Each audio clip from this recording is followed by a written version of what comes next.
Two large military-style trucks waited among the yellow-robed crowd on the runway. From the backs of the trucks, two massive barrels rose into the air, swiveling on their mounts.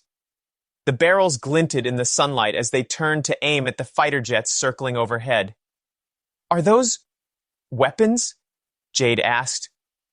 "They look like cannons or missile launchers," Barton said. Nichelle's hand flew to her mouth. "They wouldn't, would they?" Timothy leaned closer to the window, his chest tightening. "Those aren't ordinary weapons.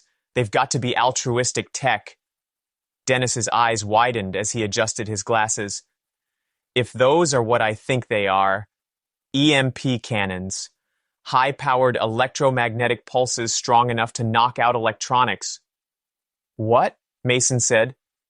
"I know those jets have hardened systems." "They do," Dennis said. "But if the EMP is powerful enough and close enough, even hardened electronics can fail." As the plane drew closer, the yellow-robed figures stared up at the plane. The trucks, however, were a hive of activity. People in the back moved the barrels. One of the fighter jets dipped low, its sleek form cutting through the air like a blade. As it roared over the truck stationed near the dirt runway, the barrels mounted on the vehicles pivoted with mechanical precision. A split second later, they fired, unleashing a ripple of energy that shimmered and distorted the air like heat waves on asphalt, accompanied by a low, vibrating hum that crackled like distant thunder. Inside the jet, the pilot gripped the controls, his gloved hands trembling as every instrument panel in front of him went dark. His voice crackled over the radio.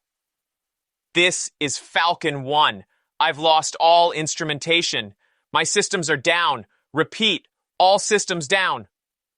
The second jet pilot's voice followed. "Falcon 2 here. All electronics have failed. I've got no control. Attempting emergency landing." His voice broke as static overtook the radio, signaling the complete failure of their communication systems. The fighter jets wobbled in the air, their once graceful flight paths now erratic. Without functioning navigation, engines, or control systems, they were little more than powerless husks hurtling toward the ground. The group watched as the two jets veered out of control, one spiraling downward and the other tilting. Moments later, fiery explosions erupted in the distance as the jets crashed onto the desert floor. Get the Timothy Tibb epic fantasy thriller book series now.